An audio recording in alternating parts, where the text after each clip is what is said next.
হাত থেকে তো কেসটা ইচ্ছা করে কেড়ে নিয়ে চলে গেল। আমরা তো বলেছিলাম আমরা যদি করতে না পারি তাহলে আপনারা সিবিআইকে দিন, আমার কোনো আপত্তি নেই, কারণ আমরা চাই বিচার হোক। मुझे लगता है और भी इन्वेस्टिगेशन होना चाहिए, स्पेशली कोर्ट को बोलना चाहिए था। बहुत सारे सवाल है जिसका जवाब न ही ये जजमेंट न ही इन्वेस्टिगेशन में सामने आ रहा है। कि उनको लाइफ इम्प्रेजनमेंट ना होकर उसको डेथ पेनल्टी मिलनी चाहिए। আমার রিঅ্যাকশন ইজ ভেরি ক্লিয়ার।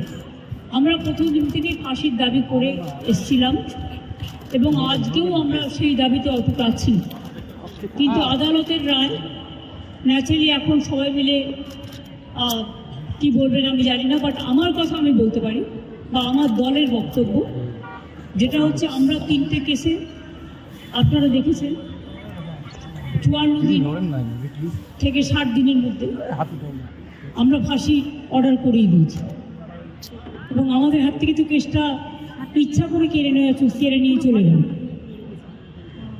আমরা তো বলেছিলাম আমরা যদি করতে না পারি তাহলে আপনারা সিবিআইকে দিন, আমার কোনো আপত্তি নেই, কারণ আমরা চাই বিচার হোক। এই নরক পিচাসদের চরমতম শাস্তি। कोर्ट के जजमेंट के ऊपर हम कुछ नहीं कह सकते। हम चाह रहे थे कि हाईएस्ट पनिशमेंट हो, हाईएस्ट पनिशमेंट अभी नहीं हुआ। अब कोर्ट का वर्डिक्ट है, कोर्ट के खिलाफ तो हम being a elected representative of the government I can't say anything. रुपया में क्या है, रुपया में कुछ नहीं है। वो परिवार रुपया चाहेगा ऐसा भी मुझे नहीं लगता, रुपया ऐसे करके भी नहीं है। मुझे लगता है और भी इन्वेस्टिगेशन होना चाहिए, स्पेशली कोर्ट को बोलना चाहिए था कि जो बात संजय कर रहा है, संजय जो बात कर रहा है, उन्होंने राजीव कुमार का नाम लिया, पुलिस का नाम लिया। पूरा केस की जो इन्वेस्टिगेशन है, स्टेट गवर्नमेंट और सीबीआई ने दोनों ने केवल एक व्यक्ति पर फोकस किया है, संजय राय। वो तो दोषी है ही, लेकिन उसके पीछे क्या नेक्सस है? ये कैसे हो सकता है कि पब्लिक हॉस्पिटल में रेप और मर्डर किसी को पता नहीं? बहुत सारे सवाल है जिसका जवाब न ही ये जजमेंट न ही इन्वेस्टिगेशन में सामने आ रहा है।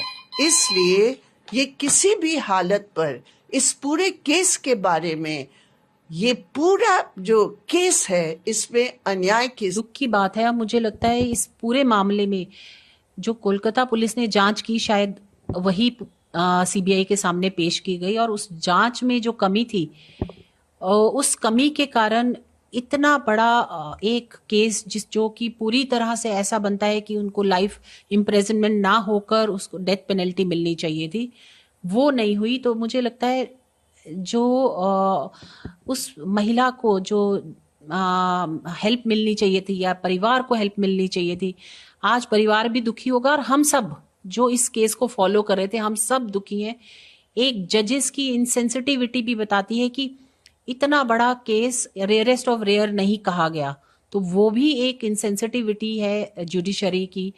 और कुछ तो लूप होल्स इन्वेस्टिगेशन में पुलिस ने छोड़े होंगे, और पुलिस ने जो भी चीज़ें सीबीआई को पेश की होंगी, क्योंकि जो शुरू में था वो ही पूरा कॉम्प्रोमाइज़ हो गया था, सीन भी कॉम्प्रोमाइज़ हो गया था, जो क्राइम सीन था वो कॉम्प्रोमाइज़ हो गया था, वहाँ कंस्ट्रक्शन शुरू हो गई थी, वहाँ काफ़ी कुछ तो मिला ही नहीं था सीबीआई को, उससे पहले सफाई हो चुकी थी, धो दिया गया था।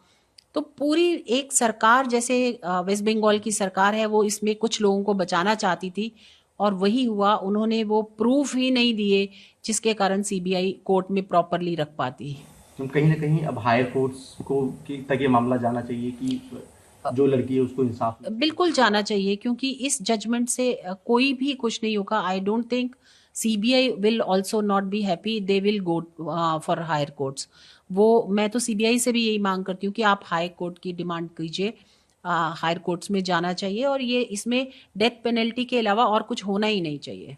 जैसे शुरुआत में भी सीबीआई हो चाहे परिजन हो डेथ पेनल्टी की मांग कर रहे थे, और जब जज ने परसों वर्डिक्ट सुनाए थे तो दो संभावनाएं बनती हैं, एक आजीवन कारावास और दूसरी उन्होंने खुद भी डेथ पेनल्टी का जिक्र किया था, लेकिन जब आज फैसला आया तो जजमेंट कहाँ कॉम्प्रोमाइज़ हुई, क्यों कॉम्प्रोमाइज़ हुई? इसमें तो होना ही चाहिए था, और ये रेयरेस्ट ऑफ रेयर नहीं होगा तो और कौन सा होगा? जिसमें एक ऑन ड्यूटी डॉक्टर को आप रेप और मर्डर करते हो और वो भी रेयरेस्ट ऑफ रेयर नहीं है, तो और किस केस को आप रेयरेस्ट ऑफ रेयर